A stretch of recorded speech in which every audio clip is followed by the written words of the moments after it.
Why do ghosters always seem to come back?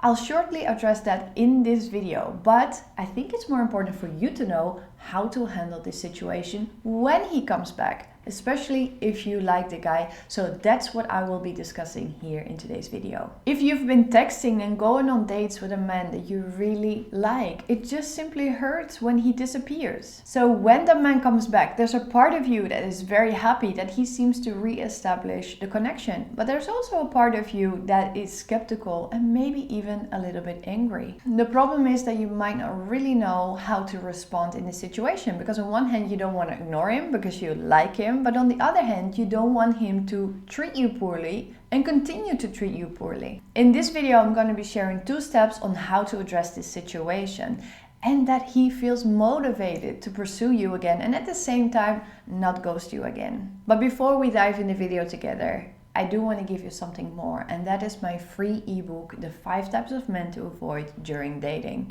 Because unfortunately I see so many women invest their heart and their time in men that cannot give them a healthy, sparkling and loving relationship.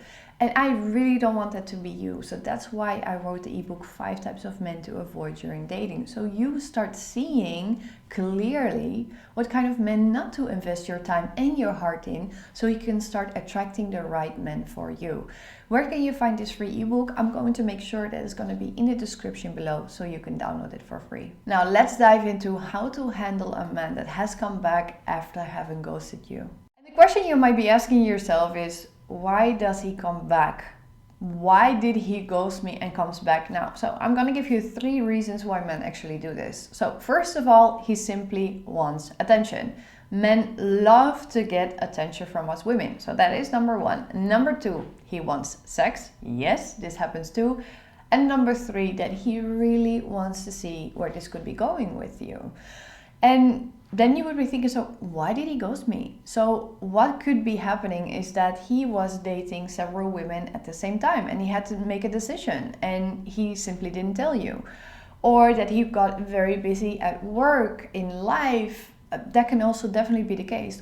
Or that you were too much in your masculine energy. So you were chasing him instead that he was chasing you. And now he feels the space that you give because of stepping back.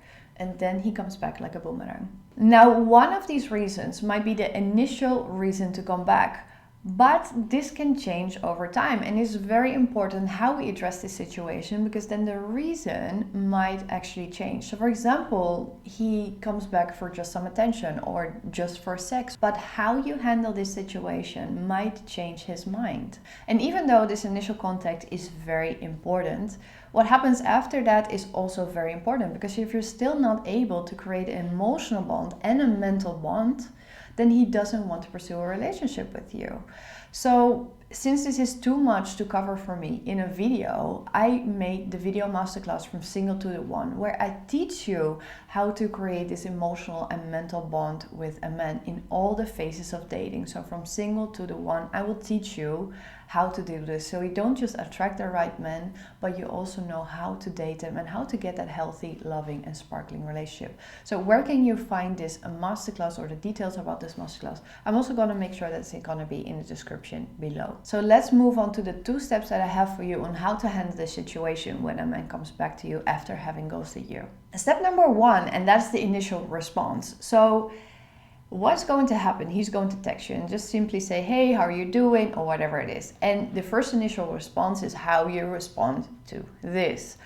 So what I want you to do is challenge yourself a little bit, because you might feel a little bit frustrated, a little bit angry, but don't let this part of you come out. I want you to be kind. I want you to be warm and open for the conversation. You might be thinking now, yeah, but, I will cover the but in the next step.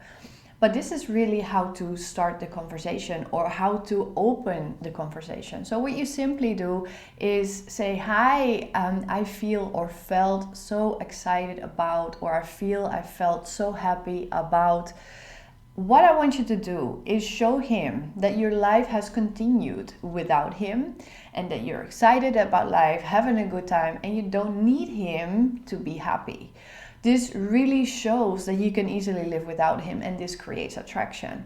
But at the same time, you're not angry that he was gone. So this really shows that you can control your emotions, and this also really increases attraction. So this is what you do as a first initial response. Simply say something like, I felt so excited when I went to a concert of whatever it is. And then ask, so how have you been? Or I feel so excited that I'm doing volunteering work now at whatever it is. How are you? So simply something like that, something short, something sweet, something opening. So that is step number one. Your initial response is sweet, short, and opening. Step number two is the boundary, because you do need to let him know how you want to be treated. Because if you don't say anything about what happened, then he will probably continue to do this. Or what he will feel is that you don't address his misbehavior, because he kind of knows that he was off, that he wasn't doing things the right way. So you do really need to address this. But how you address this is very important, because we very often come from anger, from frustration, and this again then shows that you cannot control your emotions. And this really shows that he also feels that he has you. And what is very important in dating is that he has to feel that he doesn't have you yet. And if you really show that you got mad, that you got frustrated, then he already knows that he has you. So therefore it is very important to not show this part of you, but at the same time set a boundary. And that's what I want to help you with. So let's discuss that now. He might bring it up himself, why he didn't follow through, or maybe he doesn't bring it up. Either way, you need to speak up. You need to speak up in a cool, calm, and collected way. And this is what you could say. I actually felt quite disappointed that he didn't text back anymore, or that he didn't follow through on the date, or that he didn't follow through on the call. And then you continue with, because I really enjoyed our time together, or what we had going on. And in this way, you can be honest and at the same time be vulnerable with him. And this in a cool, calm, and collected way. And then you go to the second part of the text. You can say something like, and it would feel great to get to know each other better. Yet, I do need to know, are you the kind of man that comes and goes? Or that finds investing in each other important as well? And the funny thing is, what very often happens if you say this, he wants to be the better man. So this is just human nature, that you want to be very often the best version of yourself. You don't want to be the loser that is not following through.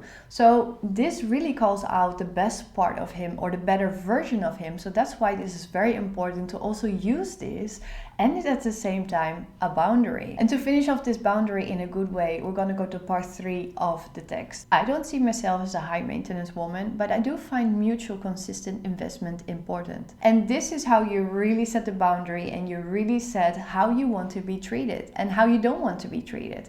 So this is a very easy, cool, calm, collected way of showing him how you want to be treated and how you don't want to be treated. And how he's going to respond to this is key. And this is really going to determine if he's a good partner or not. So really pay close attention.